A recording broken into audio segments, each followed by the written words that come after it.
Quisiera agradecerles a todos por venir. La verdad que para mí, en el plano personal, agradecer al Colegio de Abogados y Abogadas por organizar este evento, a las autoridades presentes, pero principalmente a todos ustedes. Para mí, venir a Costa Rica siempre es un placer, es un privilegio.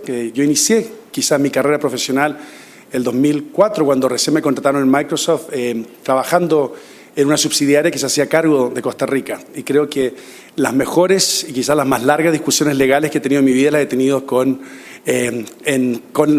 cualquier tipo con clientes del sector público, con nuestros amigos de la Contraloría, tratando de entender y tratando, de obtener las aprobaciones del caso.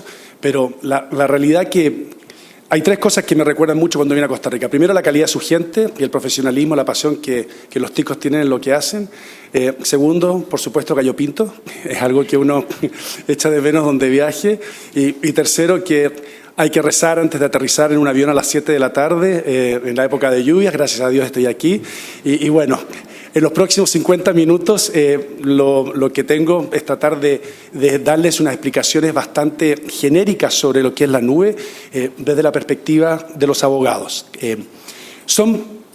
En general son conceptos complejos. Ustedes van a tener presentaciones mucho más técnicas que la mía, en las cuales van a ir con mayor profundidad analizando distintos tipos de conceptos, conceptualización de datos, seguridad, privacidad.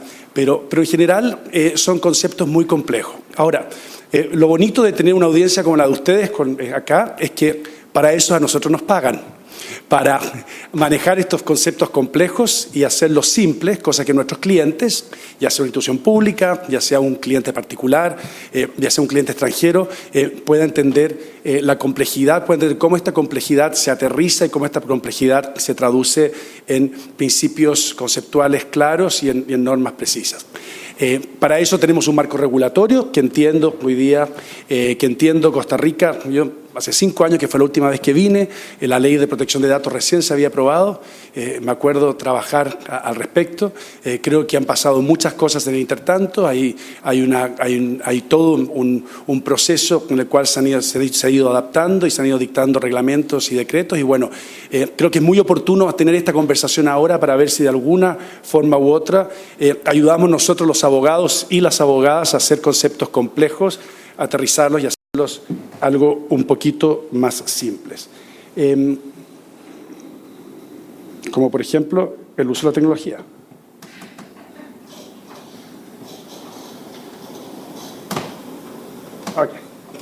Ok, entonces partamos por algún tipo de conceptos iniciales.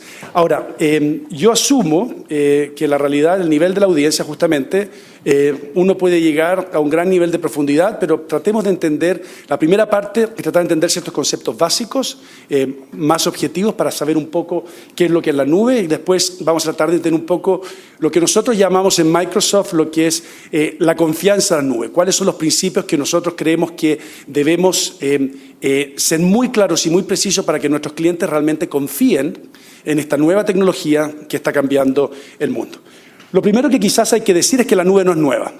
El concepto de estar en la nube quizás es algo nuevo, pero si ustedes viajaban hace 15 años y iban a los cibercafés, yo la primera vez que vine a Costa Rica, de hecho, fue hace 15 años, y me acuerdo de los primeros cibercafés fue en Manuel Antonio, cuando uno venía mochileando y uno quería conectarse con el mundo y tratar de entender qué es lo que estaba pasando en casa. Uno accedía a su cuenta Hotmail y, bueno, eso es trabajar en la nube. En el fondo, la nube es almacenar, acceder, compartir aplicaciones, datos y poder de computación a través del ciberespacio. Es cómo uno accede a través de una red, generalmente aplicaciones, que es el caso del software, y generalmente a través del uso del Internet, a datos que son almacenados o guardados en servidores de un proveedor que generalmente están en un lugar físico a bastante distancia. De ahí el tema de la nube. Uno accede a través del Internet, llega al ciberespacio y saca información o utiliza información que generalmente está guardada o almacenada en otro lugar físico. Skype es un ejemplo de la nube. Nosotros en Microsoft, cuando la compañía adquirió Skype, hace un par de años, mi primera reacción fue, bueno, finalmente adquirimos algo cool, algo que todo el mundo sabe y algo que todo el mundo conoce. Pero ese quizás es el mejor ejemplo. Cuando ustedes hablan, si quieren usar otras tecnologías, ya sea FaceTime o cualquier otra que sea, cuando ustedes logran poner esa imagen a través de un teléfono, a través de una pieza de hardware, están utilizando la nube. Ahora, la definición también puede ser un poco más técnica. Para eso creo que quizás la mejor referencia que tenemos es el Instituto Nacional de Estándares y Tecnología, que depende del Departamento de Comercio de Estados Unidos. ¿Por qué? Porque ellos establecen los estándares, establecen las regulaciones para todo lo que son las instituciones federales en los Estados Unidos de América y, por lo tanto, creemos que es un punto referente objetivo y que tiende a tener un impacto en lo que hacemos todos nosotros a través del mundo. La computación en la nube es un modelo que permite en forma conveniente y según demanda el acceso a través de una red a un conjunto compartido de recursos computacionales. Voy a volver un paso atrás para tratar de entender lo que es un conjunto compartido de recursos computacionales, principalmente lo que es software, redes, servidores, almacenamientos, aplicaciones y servicios que pueden ser provisionados en forma rápida, obviamente, con mínimo esfuerzo o interacción de un proveedor de servicio. Creo que es importante entender que en esta definición, cuando hacemos referencia a un conjunto compartido de recursos computacionales, es lo que difiere este modelo, lo que es el tradicional modelo de outsourcing o el tradicional modelo de tercerización. Desconozco cómo es la discusión en este momento en Costa Rica, pero hace 2 o 3 años para nosotros abogados era el gran escollo que nos encontrábamos cuando íbamos a hablar de la nube y generalmente la legislación trataba de comprimir la definición de la nube dentro de lo que es el modelo de outsourcing. El modelo de outsourcing es para un cliente específico, es para una necesidad en particular. La nube requiere multitenencias, en la nube se agrupan y Miguel y Julio posteriormente van a poder en sus presentaciones dar más detalles. Justamente en la nube se agrupan bajo una multitud de distintos tenedores, distintas necesidades, distintas información. Por lo tanto, ¿qué es lo que ocurría? Y creo que donde nosotros, el trabajo nuestro se hacía también un poco más entretenido, era llegar con esta nueva tecnología, llegar con esta nueva visión y la primera tentación que uno tiene también es cómo yo incorporo dentro de esto de algo que conozco. Y lo que se conocía era el modelo de tercerización, el modelo de outsourcing. Y la realidad que era un poco como meter un cuadrado en un círculo. Quizá en el centro habían cosas que eran comunes, pero las esquinas se iban para todos lados y quedaban muchos espacios vacíos. Las legislaciones actuales, las buenas legislaciones actuales, si ustedes miran a Europa, ustedes miran a México, o ustedes miran a otros países del hemisferio, son aquellas que hacen una clara distinción entre ambos modelos. Y creo que es importante para cuando nosotros nos toque revisar un contrato, ya sea de Microsoft, ya sea de quien sea, que tiene elementos de la nube, creo que lo importante es que entendamos que no es un modelo clásico de outsourcing. Habrán similitudes, pero creo que las diferencias a la larga van a ser bastante más llamativas que las similitudes que van a encontrar. Ahora, hay también distintos modelos de uso de lo que es la nube o el cloud. Y estos están obtenidos también por parte del National Institute of Standards and Technology. Y de alguna manera, en forma muy genérica, son 3. Es lo que se llama el software como servicio, el software como plataforma y el software como infraestructura. Primero, el software como servicio. El proveedor, nosotros, cualquier compañía, cualquier cloud service provider, como se llama en inglés, el proveedor lo pone todo y el cliente básicamente no hace nada. Son un modelo clásico de suscripción, un modelo de productividad. Es cuando ustedes van y adquieren el Word Online, adquieren Office 365 o adquieren Google Apps. En el fondo, manejamos los data centers, se manejan toda la seguridad, se manejan las aplicaciones, etcétera, y ustedes van se paga una cierta cantidad mensual y por eso les da derecho a una cierta cantidad de aplicaciones. La plataforma como servicio, el proveedor pone la plataforma, en el caso de Microsoft principalmente a través de Microsoft Azure, y el cliente monta cualquier aplicación sobre él. Por eso la clave cuando ustedes están en un sistema de plataforma como servicio es la palabra interoperabilidad. Es decir, esa plataforma tiene que funcionar con la mayor cantidad de tecnologías posible, porque en la medida que funcione con la mayor cantidad de tecnologías posibles, sus clientes van a tener acceso a una mayor cantidad de servicios y van a tener una mayor cantidad y construir una mayor cantidad de aplicaciones sobre él. Me acuerdo en mi época, hace muchos años, la gran discusión que había en Costa Rica en temas de tecnología era todo sobre el tema del open source versus todo lo que era software propietario y cómo la administración pública tiene que usar uno a otro. Buenas noticias. Si ustedes van a un proveedor de nube, la primera pregunta que tienen que hacer es cómo se compatibiliza justo con Open Source. Microsoft Azure es totalmente compatible y eso da un poco la explicación de cómo funciona este sistema en la cual él es el cliente el que va construyendo distintos tipos de aplicaciones.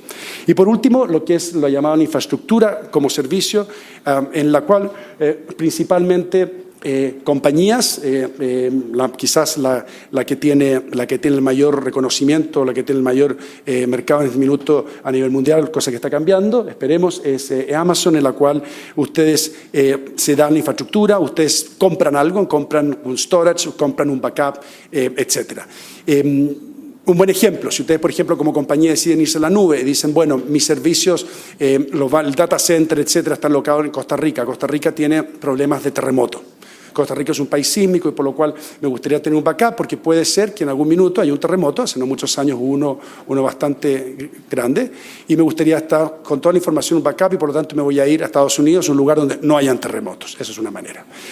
Hay un ejemplo en la plataforma como servicio que creo que es importante dárselos y que me lo recordaban hoy día en la mañana tomando desayuno. Creo que a nadie le sorprenderá entender que el principal proveedor de pizzas a nivel mundial es Pizza Hut. Y si les pregunto, ¿cuál creen ustedes que es el día en el cual se consumen más pizzas en el mundo en el año? ¿Alguien puede imaginar cuál puede ser ese gran día? El Super Bowl. El Super Bowl, el nivel de americanos comiendo pizza se multiplica como por 15, lo cual es realmente bastante temeroso, diría yo. pero imagínense que en cada casa por lo menos se consumen de 2 o 3 pizzas y son 200 millones de personas viendo, solamente para que tengan una idea. ¿Qué es lo que le implicaba eso a Pizza Hut? Y a Domino's Pizza y a Papa John's, o quien ustedes quieran, que tenían que tener toda una infraestructura para recibir el call center, quizás algunos de esos call centers basados aquí en Costa Rica, como ustedes saben, recibir la información, el concepto, pasársela al servidor para que el servidor procese en todas partes de Estados Unidos, procesen estas millones y millones de órdenes. Lo cual significaba que Domino's Pizza o Pizza Hut o quien sea tenía que construir una infraestructura para atender 100 millones de llamados, cuando normalmente los otros 364 días del año tenía 40 millones de llamados o 20 o 30. La capacidad ociosa que se creaba era significativa, no solamente en términos de mantención, sino en términos de qué hacer con esta oferta, con esta capacidad que estaba ahí. Bueno, ahora justamente en la plataforma como servicio, Microsoft Azure y otros productos similares ofrecen una solución a ello. Porque lo que se construye sobre esta capacidad, solamente bajo un modelo de demanda, bajo un modelo de consumo, se construye todas estas aplicaciones, todos estos servicios en una infraestructura que no es de ellos, es una infraestructura que está proveída por el proveedor, que permite esta flexibilidad. En febrero usted quiere consumir 20 millones de pedidos, perfecto, paga por 20. En marzo usted tiene 5, paga por 5. Imagínense, por ejemplo, la belleza de esto cuando un departamento de impuestos internos o la dirección tributaria de un país, que generalmente en todos nosotros tiene una fecha determinada, en la cual tiene que manejar el 70 o el 80% de las aplicaciones en las últimas semanas, si no días, cómo esto puede servir a ahorrar costos, a ser más eficiente y principalmente a realizar las inversiones adecuadas. Porque en países como los nuestros, el Estado toma decisiones. Y la decisión que toma de invertir en A significa no invertir en B. Y a veces no invertir en C y tampoco en D. Entonces, cuando el Estado tiene una facultad, o la empresa pública, o la empresa privada, o los bufetes de abogados, cuando el bufete de abogados tiene una oportunidad de decir, voy a invertir en tecnología que me va a producir ciertos ahorros, quizás esos ahorros los puede usar para viajar y traer más clientes, o para hacer una campaña publicitaria, brochures, no sé si en Costa Rica se lo permite, Colegio de Abogados y de Abogadas, hacer algún tipo de prestación de servicios en ese aspecto, pero en general da la opción para que ciertos recursos que se usan de una manera se utilicen de otras. Principales diferencias. En términos generales, independientemente de lo que dice así, yo creo que son solamente 2 y quizás no están acá y se las dejo para vuestra consideración. Uno es el acceso independiente a la información. Cuando uno tiene un sistema que nosotros en Estados Unidos llamamos on-premise, que es el sistema instalado en sitio, uno necesita estar dentro de un cierto ambiente para poder acceder. En la mayoría de los casos, obviamente que hay excepciones y hay distintos tipos de acceso al respecto. Pero generalmente uno tiene que estar en un ambiente para acceder. Cuando uno está en servicios en la nube, uno puede acceder en cualquier parte. Ahora, eso hace que algunas compañías quieran tener ambos sistemas, lo que se ha llamado la nube híbrida. Las líneas aéreas los tienen. Las líneas aéreas, por ejemplo, tienen un sistema en el cual hay cierta información que se maneja por tema de mantención de aeronaves, etcétera, se maneja de una cierta forma en premisa y otra se maneja en la nube cuando los pilotos tienen que acceder, tienen que registrarse, cuál es la hoja de ruta, cuál es la información, cuáles son, por ejemplo, en uno de los programas Minecraft me tocó ver, hay una línea aérea en el Medio Oriente que se llama Emirates, que no sé si todos los que son fanáticos de Real Madrid creo que la habrán visto en alguna vez en las t-shirts. Emirates maneja toda esa información online sobre los pasajeros, de los cuales es incluso capaz de detectar alergia y es capaz de dirigirse al pasajero y decirle: señor Martín, nosotros sabemos que tú eres alérgico a los maní y por lo tanto esta comida no tiene maní. A ese nivel de servicio se llega y básicamente el acceso independiente. La gente lo hace desde los aviones con el acceso Wi-Fi que se tiene. Y el segundo es que generalmente todo lo que es el sistema de licenciamiento en sitio, en premisa, es un sistema en el cual se paga por la licencia una vez. La gente puede usar la licencia la cantidad de veces que quiera, cuántas licencias quieras, depende de cuánto quiera pagar. En el servicio en la nube generalmente lo que uno hace es que paga por consumo. Es decir, si uno ocupa un mes 10, uno paga por 10, si otro mes ocupa 8, uno paga por 8. La intención un poco de darles que quizás este es un pequeño paréntesis en toda la discusión, pero solo para entender cuál es la importancia de la nube. Esta información no es mía, esta información la sacamos del Foro Económico y Mundial, del WEF, fue presentada en Davos este año. Y principalmente trata de entender cuáles han sido los procesos revolucionarios de la humanidad desde que el hombre realmente dio el salto del Renacimiento y de que el hombre realmente empezó a ejecutar y empezó a utilizar su inteligencia en el uso de la tecnología de distintas maneras. La primera revolución industrial fue aquella que surgió a finales del siglo XVIII a través del vapor, a través del uso del carbón, a través del uso de las maquinarias. Fue la generación de las locomotoras, cuando las locomotoras reemplazaban al caballo y cuando la gente y cuando realmente los países que fueron surgiendo fueron aquellos que fueron capaces de unirse a través de las líneas férreas. Algo que no es extraño tampoco en Centroamérica. Cuando las distintas compañías, llámense americanas o inglesas, llegaban, lo primero que hacían era construir trenes. El tren llegaba, el tren es lo que permitía acceder y la locomotora era quizás el mejor ejemplo. En 1870 apareció la electricidad y aparecieron al final del siglo XIX, distintos modos de comunicarse. El telégrafo, el señor Marconi, la ampolleta, el señor Edison.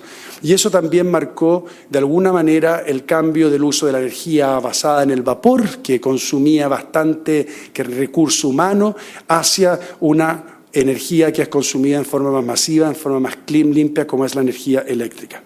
La tercera revolución industrial, en los años 70, está dada por el computador. A nosotros nos gusta, como Microsoft, por lo menos a mí me gusta decir que don Bill Gates tenía el sueño de un computador por casa y que fue el primero en hacerlo y que, bueno, casi se materializó. El computador cambió el mundo. Yo no sé si ustedes se acuerdan, pero antiguamente, si uno iba en los años 70 a ver un centro de data, ver los computadores de una institución pública, eran del tamaño de esta sala, si es que no más altos que esta sala.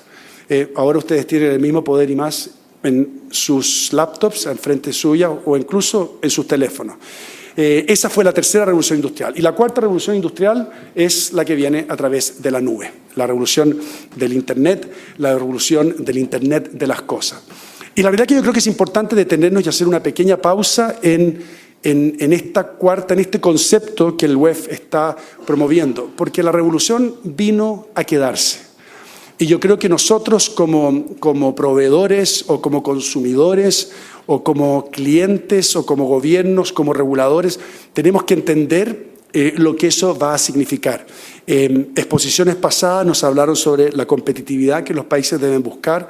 Exposiciones futuras nos van a hablar sobre cuáles son los puntos de referencia que nosotros, o ustedes como sociedad, ustedes como influenciadores, porque mal que mal nosotros los abogados tenemos una responsabilidad única en cómo influenciamos la aplicación de las leyes y la interpretación y el entendimiento de las leyes del marco regulatorio de un país. Tenemos un rol fundamental que jugar aquí. Y nuevamente, el rol de ver lo complejo y transformarlo en algo simple. La nube ha cambiado economías del país. Yo creo que ustedes pueden ver, ustedes pueden ver en el extranjero países como Irlanda, países como Estonia, países como Singapur, en mayor o menor medida ciudades como Dubái, Hong Kong, que han adoptado la nube, que han adoptado los principios de tecnología, que han desarrollado toda una creación de mano de obra a través de servicios y que, bueno, están estableciendo cuáles son los estándares a futuro. Costa Rica tiene esa vocación. Yo la verdad que creo que con lo poco que conozco, aquí hay call centers, aquí hay compañías internacionales y de alguna manera países como estos que son pequeños, que quizás el mayor talento que tienen además de la maravillosa naturaleza es el talento humano, esta es una herramienta que viene para quedarse o debería venir para quedarse, venía a venir justamente para potenciar ese talento. No sé para cuánto de ustedes les resulta conocido este concepto de Internet of Things, pero en la medida en que utilicemos una mayor cantidad de devices, en la medida en que tengamos un mayor acceso a la nube, en la medida en que la banda ancha sea cada vez más eficiente, en lo que sean los TV white spaces, que es la nueva generación por la cual la gente pueda acceder a distintas frecuencias que son las no utilizadas por la televisión para llegar a la nube.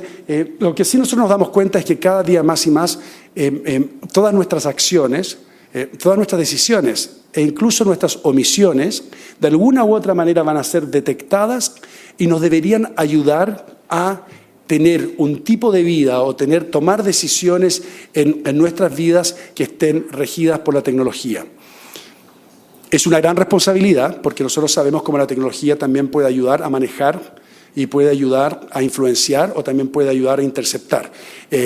Vamos a conversar en 5 minutos más sobre un tema, un poco los temas de los principios de seguridad, pero lo que sí es importante es que el mundo se mueve a una velocidad que realmente no se ha visto antes, a un ambiente en el cual todos nuestros actos y nuestras decisiones de alguna u otra forma estamos actuando con tecnología y esa tecnología nos tiene que servir para justamente desarrollar nuestro potencial, para desarrollar mejor educación, para tomar mejores decisiones, para ser más eficientes, para tomar decisiones más baratas, para ayudar a nuestros clientes a tener un mejor servicio.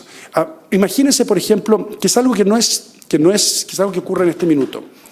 Para el mundo de los abogados y para el mundo de las abogadas, para el mundo de una empresa, de un bufete, todo lo que son las herramientas de colaboración online.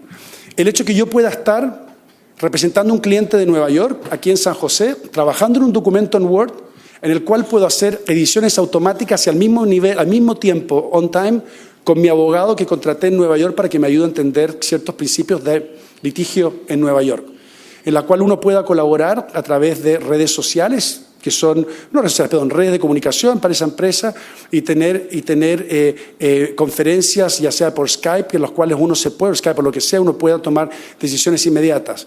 Cómo uno puede compartir a través de SharePoint. Cómo uno puede registrar ciertos documentos como confidenciales para que solamente cierta gente tenga acceso.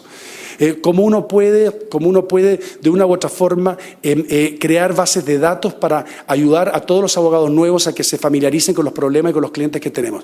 Obviamente existen los Panama Papers y yo creo que es importante, y obviamente existen los señores Snowden y obviamente existen otra gente que va a poner este modelo en riesgo. Pero si uno trabaja con la tecnología adecuada y con los proveedores adecuados, ese nivel de riesgo también se puede reducir y vamos a conversar un poco a través del futuro. A veces, yo siempre he tratado de pensar esto de una manera. Yo no tengo mi auto asegurado porque quiero chocar. Yo tengo mi auto asegurado porque si el día en que choque voy a estar cubierto. La tecnología es lo mismo. Uno no usa la tecnología pensando en que lo van a hackear. pero uno sí tiene que estar preparado y usar los mejores servicios, los mejores productos, las mejores empresas, tener los mejores ambientes posibles para que cuando eso ocurra, uno esté preparado. ¿Cuáles son los beneficios de la nube? Y traté de hacer un poco, tratar de entender los beneficios de la nube en esta audiencia. Creo que no les digo nada nuevo con la primera columna de la izquierda cuando hablamos de las economías de escala. Para todos nosotros yo creo que no es un gran misterio que puede ser más barata, nos permite, se paga solamente por lo que se consume, uno no tiene que estar preocupándose todos los años por la infraestructura, etc. Ahora, eso no significa de que uno no tenga que tener un buen departamento de IT, obviamente que uno tiene que tenerlo, porque ese departamento de IT tiene que seguir siendo realmente nuestros mejores asesores para entender cómo evolucionar en esta infraestructura. Ahora, nuevamente, lo cual va a significar que quizás hay ciertos tipos de la forma en que nosotros consumíamos tecnología que van a ser diferentes. Antes los computadores son grandes, ahora los computadores son más pequeños, pero igual seguimos utilizando un computador. Quizás van a ser más pequeños, quizás el día de mañana no se van a requerir y van a haber ambientes virtuales en los cuales uno va a aparecer parte de una película y va a estar trabajando en ambientes en los cuales no se va a ni siquiera necesitar un elemento físico. Ahora, otro beneficio, y uso la palabra democratización con mucho cuidado porque en otras audiencias de repente me salta gente y me dice cómo que la tecnología democratiza. Imagínense solamente con un ejemplo que agarre los cuatro elementos. Si todas las escuelas de Costa Rica se pudieran conectar a través de la nube, en la cual se pudieran tener clases, cosas que ocurren, en las cuales se podrían tener, que ocurren en otros países, se puedan tener clases con gente o con profesores en Estados Unidos que a través de traductores virtuales puedan dar clases en inglés y que los niños entiendan en castellano en una comunidad rural. Si esa misma presentación puede ser grabada y después compartida, o si bien los estudiantes, en vez de recibir libros en los cuales tengan que hacer sus tareas, todo se hace por un sistema de OneNote a través del tablet y el profesor tiene acceso inmediato, on time, para corregir lo que el estudiante está diciendo. Imagínense todo lo que se puede hacer en temas de accesibilidad. Yo no sé si ustedes tienen, yo lo llamaría quizás la suerte. Yo tengo una sobrina que es disléxica de grado realmente de aquellos que les impide realmente comunicarse o avanzar en el colegio. Tiene 13 años, Florencia, no le gustaría que yo hable de ella, pero así estoy. La Flor, ella realmente tiene un programa de computación en el cual, gracias a Microsoft y otras compañías, ella se comunica y ella escribe, le pone las palabras más grandes, le identifica cuáles son los adjetivos, cuáles son los sustantivos, le pone distintos colores a las cosas, etc. Y eso ayuda a que niños que hace 20, 30 años habrían sido objeto de risa en el colegio, que tengan una educación más consistente, que tenga una educación que de alguna u otra forma esté acorde con sus propios niveles. Eso es la nube, eso lo permite y eso es algo que los niños se pueden beneficiar. Y por último, también hay algún tipo de productividad, uno tiene que preocuparse menos de estar haciendo actualizaciones todos los días, uno puede acceder de cualquier lugar, obviamente eso requiere buen acceso de Internet, hay mayor colaboración, hay mayor cooperación, etcétera. Y bueno, en los 20 minutos que me quedan creo que alcanzamos. Ahora, ¿por qué nosotros creemos que los podemos ayudar en este camino o los podemos ayudar en este viaje? ¿Y por qué yo creo que nosotros como abogados y abogadas, para los que sean, tenemos también una responsabilidad en este viaje con nuestros clientes? Para Microsoft, para que un proveedor en general, nosotros como Microsoft, pueda deliberar la calidad de servicio necesario y la calidad de servicio por el cual el cliente paga, creemos que tiene que tener 4 principios, o ustedes tienen que fijarse en 4 principios básicos. Primero, la seguridad. Segundo, la privacidad o protección de datos. Tercero, el cumplimiento de normas, que es lo que en Estados Unidos se llama el tema de compliance. Y por último, el tema de transparencia. 1. La seguridad no es chiste. Para aquellos que sigan las noticias, ustedes podrán ver lo que pasó con Sony Pictures cuando los coreanos se metieron y hicieron cosas que no debían. Hay hackeos a bancos, es usada por algunos gobiernos como represión. Ayer salió un artículo muy interesante de Estados Unidos para aquellos que critican al gobierno ruso. Luego pierden los trabajos, de una u otra forma sus cuentas bancarias son transferidas a paraísos fiscales, aparecen informaciones privadas, etcétera. La seguridad, la verdad que no es broma y no es broma para nadie, y cualquier compañía que se precie de tal tiene que tener no solamente tiene que hacer la mayor inversión, sino que tiene que tener el mayor foco en todo lo que es un tema de seguridad. Segundo, el tema de privacidad.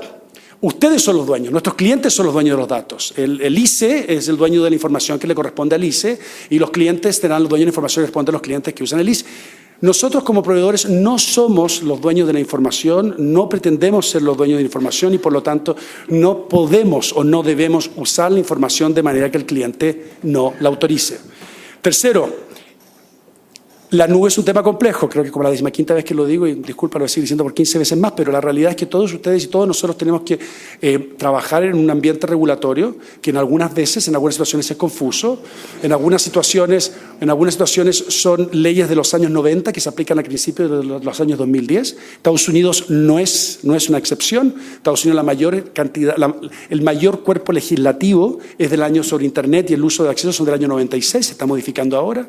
Pero en realidad, en este ambiente tenemos que siempre obrar de acuerdo a lo que dice la ley y de acuerdo a lo que dice la jurisprudencia. Y por último, la transparencia creo que es algo muy importante. Hay mucho desconocimiento en los temas de la nube y hay mucho desconocimiento en aquellos temas que son relativos a la nube. ¿Cuántas veces, si realmente no los gobiernos tienen acceso a la información que manejan los proveedores? ¿Qué ocurre en los casos en los cuales hay un atentado terrorista y las compañías tienen o no la obligación de entregar la información almacenada en ciertos teléfonos? ¿Cómo se coopera en esos casos? Y uno podrá leer distintos tipos de versiones según el tipo de prensa que a uno le guste y uno podrá leer distintos tipos de respuestas, pero la realidad es que aquellas compañías que tienen un sistema de entregar información en forma voluntaria y que tienen un sistema transparente de acceso a la información, yo creo que son aquellas compañías que a la larga, de acá 5 o 10 años, son las que van a seguir en este mercado. Porque los clientes van a exigir, si es que ya no lo exigen, que tanto los contratos, la palabra escrita, como los compromisos orales que se deberían reflejar en palabras escritas, sean transparentes y asequibles. Concentrémonos un poco, por primero, en la seguridad. Yo no sé cuánta gente o cuántos de ustedes han tenido la oportunidad de ir a un centro de datos, a un data center, pero no es una experiencia demasiado entretenida. Primero porque son estos edificios gigantes, manejados por 5 a 10 personas, con unos sistemas de seguridad que cualquier fila para entrar en un aeropuerto en Estados Unidos es como mascar maní, la verdad, o comer helado, porque a unos los pesan a la salida. Si es que uno transpiró mucho porque hace calor, bueno, hay 300 gramos que no están, que donde están, que hay que encontrarlos. Hay todo un sistema de grabaciones, de compromisos, de non-confidentiality. Si alguna vez, en resumen, se los invitan a un data center, no vayan. La verdad que les estoy ahorrando unas buenas 2 o 3 horas. Ahora, sin embargo, es en los data centers donde redice la información de todos nosotros y por lo tanto la seguridad en los data centers y lo que las compañías inviertan en los data centers no es menor. De hecho, es algo extremadamente relevante. Si ustedes piensan en la evolución, para dar un ejemplo, cuando nuestros tatarabuelos tenían dinero, ya sean billetes, o sea oro, o sea plata, o sea lo que sea, los escondían en el colchón. Porque el colchón, o en una casa, o bajo un piso falso, mi abuela los escondía, hacía hielos y metía las joyas en los hielos, los escondía en un refrigerador a gas que tenía. El refrigerador, por supuesto, que se venía y vivía no funcionando y tanto los hielos se derretían y la señora corría tras sus joyas, pero bueno, nunca nadie hizo entender algo diferente, pero después la gente se dio cuenta que los bancos tenían caja fuerte, entonces dijeron, bueno, ¿por qué yo quiero tener algo que es de valor cuando tengo otra empresa que por un servicio me lo va a cuidar de mejor manera? Y surgen los bancos, surgen las cajas fuertes. Un poco lo que está pasando aquí también es lo mismo. Distintas compañías, los consumidores, las empresas confían en los servicios que dan estos proveedores porque saben que ellos pueden invertir en sistemas de ambiente protegido que uno normalmente no puede invertir. Microsoft destina billones de dólares al año en esto. Y antes de construir un data center en cualquier país, se invierten millones de dólares en entender si el país tiene o no tiene los requisitos. Si tiene las características sísmicas necesarias, si tiene las características energéticas necesarias, si tiene la estabilidad política necesaria, si tiene el nivel de seguridad jurídica necesaria, si tiene o no tiene sistemas para acceder la fibra óptica, todo lo que es la infraestructura. Hay países que realmente han hecho un esfuerzo gigante en invertir en infraestructura, en invertir en fibra óptica y convertirse en estos centros de data center. Entonces, estos edificios, la realidad que no es menor, y yo creo que ustedes deberían confiar en compañías que invierten realmente en la seguridad la seguridad física. Además, en el caso nuestro, nosotros entendemos que quizás el mayor enemigo que puede tener la nube es aquella gente que usa la nube para beneficios perversos, y hay gente que usa la nube o que en general usa la tecnología para obtener beneficios que no le corresponden, generalmente de carácter criminal y que están en contra de la ley. Para eso tenemos un centro en Redmond, que es bastante un centro que se llama Cyber Security Center, que es bastante impresionante, en el cual detectamos en tiempo real todas las vulnerabilidades de los sistemas, o cuando los hackeadores están tratando de entrar y de ingresar, ya sea por llaves falsas o por llaves virtualizadas, etcétera. Y de esa forma uno va encontrando estos botnets, va encontrando además de todos estos malware, etcétera, y va creando y colaborando con las autoridades policiales en el mundo vía acciones policiales para destruir todos estos centros de hackeo internacional. Yo viví por Microsoft de 4 años en el Medio Oriente y me tocó participar. Hay un señor en Kuwait que accedía a través de la información por las cámaras de televisión, por los computadores, hackeaba por las cámaras de televisión y filmaba lo que ocurría, y de esa manera él accedía a información. Llegó a comprometer a más de 600.000 o 700.000 cuentas en un área en las cuales representaba casi el 40 o el 50% de todos los computadores. El señor no trabajaba con una mesa que era más grande que eso, con un computador que no sea más grande que un teléfono que tienen ustedes, pero sí tenía ese nivel y ese conocimiento, ese nivel técnico. Nosotros nos dedicamos a eso, los encontramos, los buscamos y, bueno, cuando es el caso también los perseguimos. En cuanto a la privacidad, quizás esta es la parte más excitante para todos nosotros, finalmente una cláusula de un contrato. Pero estos son nuestros compromisos y la realidad que, por lo menos en lo que se refiere a Microsoft, nosotros usamos los datos de nuestros clientes solo para ofrecer los servicios que nos han pedido que ofrezcamos. Nosotros no hacemos, no usamos para un sistema de publicidad, no los usamos para obtener algún tipo de beneficio adicional, para tratar de entender si a usted le gustan las camisas azules o blancas o verdes, si le gustan con corbata o con humita, etc. La realidad es que ese no es nuestro negocio. Obviamente que hay excepciones. Nosotros sí usamos información cuando se trata de temas de seguridad. Cuando detectamos vulnerabilidades, sí tratamos de utilizar esa información para mejorar los productos, pero principalmente para avisarles a ustedes sobre la vulnerabilidad y cómo ayudar a protegerlos.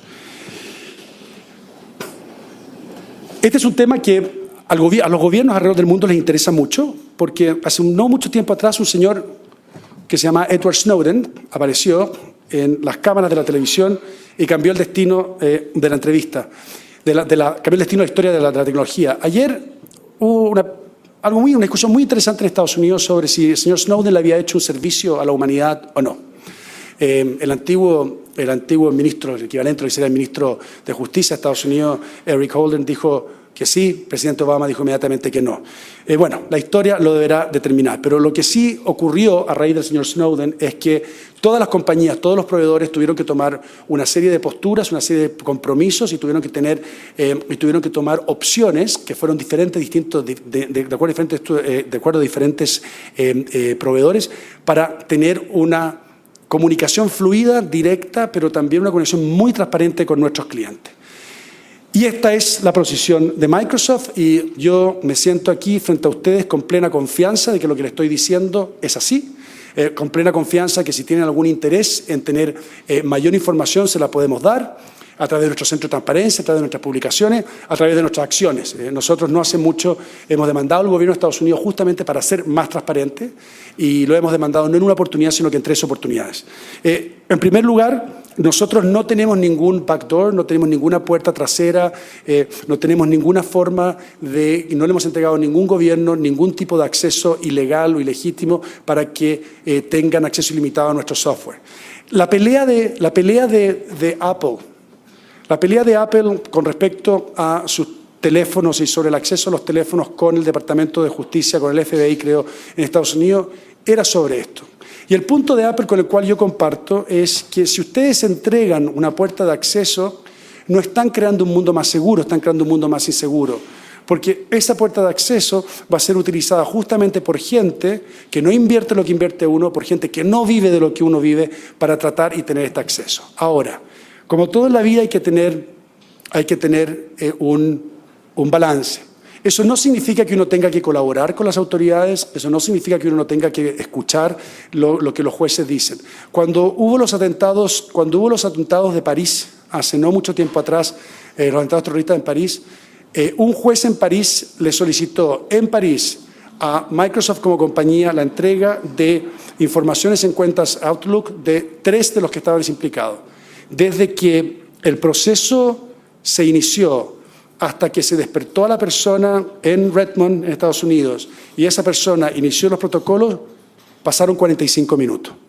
O sea, cuando existe la necesidad y la urgencia, toda compañía, y no somos solamente nosotros, tiene sistemas para hacerlo. Pero es algo que se está discutiendo, es algo que, bueno, y como buen abogado parece que hablo más de lo que debería hablar, es algo que se está discutiendo, es algo que ustedes lo van a ver y de lo cual no hay una decisión, las compañías están tomando sus distintas opciones, pero no hay un consenso al respecto.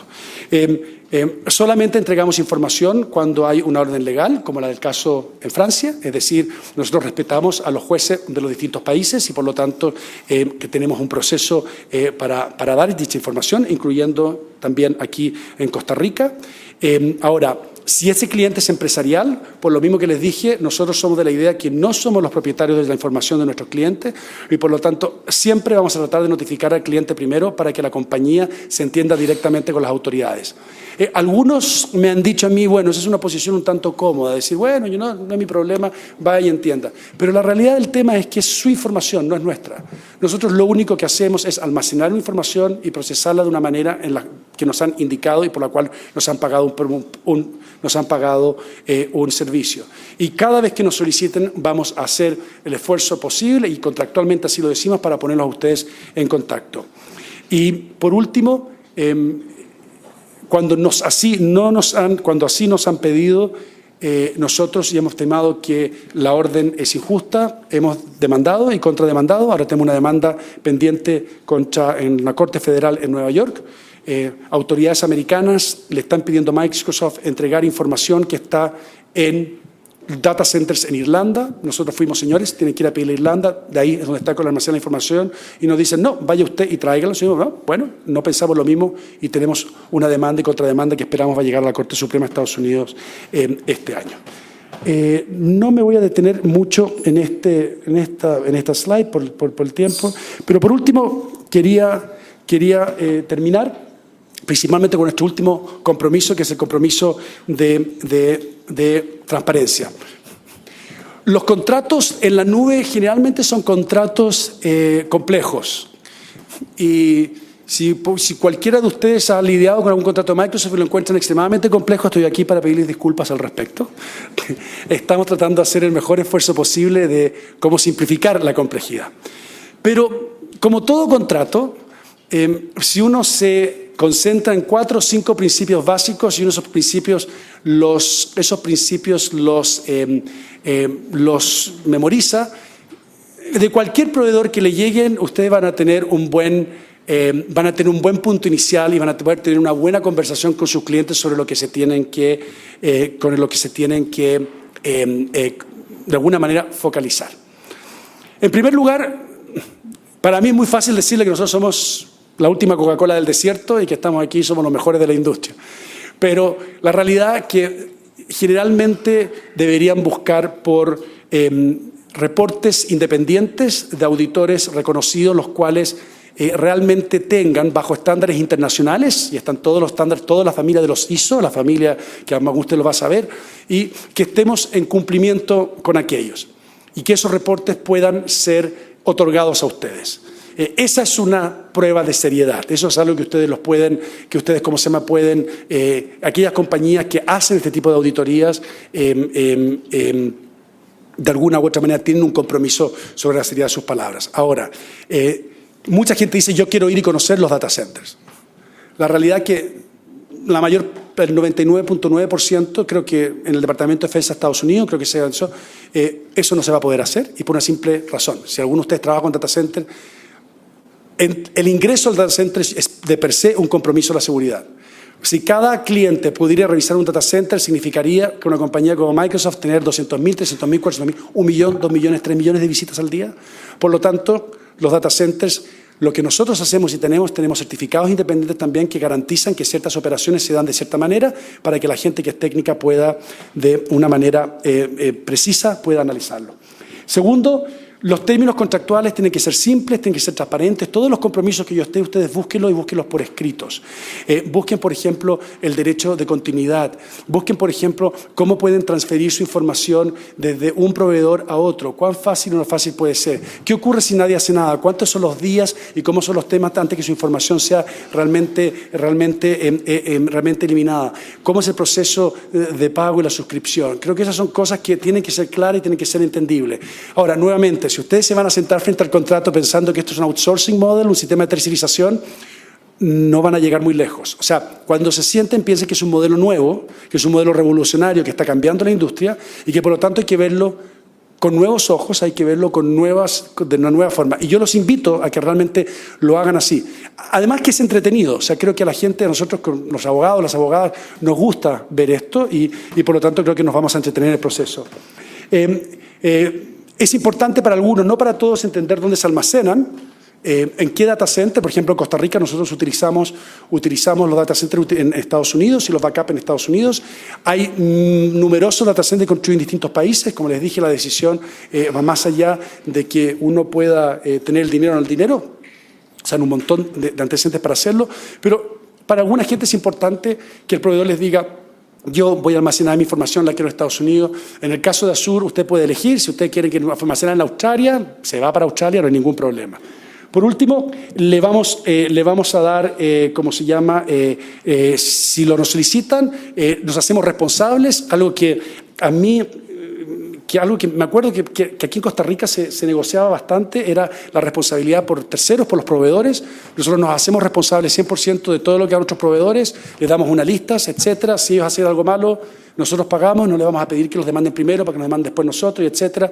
De esa manera lo tomamos. Y por último, tenemos reportes sobre todos los accesos que nos pide el gobierno, que son reportes de transparencia, se hacen de forma semestral, de cuántas son las solicitudes que nos piden, etcétera. Y la gente a veces se sorprende. El primer semestre de este año, hasta el momento, en temas, y lo voy a leer para no equivocarme, en temas de solicitud hacia empresas, de información de datos de empresas, a clientes relacionados con empresariales, a nivel mundial, segundo semestre de 2015, solamente recibimos 14. En 9 de esas 14, las solicitudes fueron rechazadas o bien fueron proporcionadas directamente por los clientes. En 4 casos, solamente en 4 casos, Microsoft tuvo que proveer información, que es la información básica, muchas veces solamente con respecto a las IP addresses, etcétera, y no contenido. Y en uno está en un caso por resolver. Entonces, con eso quisiera nuevamente agradecerles por su tiempo. No creo que quede, nuevamente disculpen, hablé mucho, creo que estoy pasado la hora. Agradecerles por su tiempo, agradecer al Colegio de Abogados por este fabuloso evento. La realidad que es un número impresionante de gente el que vino, así que nuevamente gracias por invitarnos y gracias por organizarlo. Y tercero, los quisiera dejar con ese desafío, y ese desafío de ser intelectualmente curioso para entender los contratos, tratar de hacer lo complejo simple, pero más que nada los dejo con el desafío de venir con nosotros en este viaje. Es un viaje que los va a entretener, es un viaje que los va a entretener intelectualmente, pero principalmente porque van a poder otorgarle a sus clientes una muy buena calidad de servicio. Y por último, nuevamente, en lo que necesiten, por favor, ustedes tienen como ubicarnos, nosotros con mucho gusto estamos a vuestro servicio.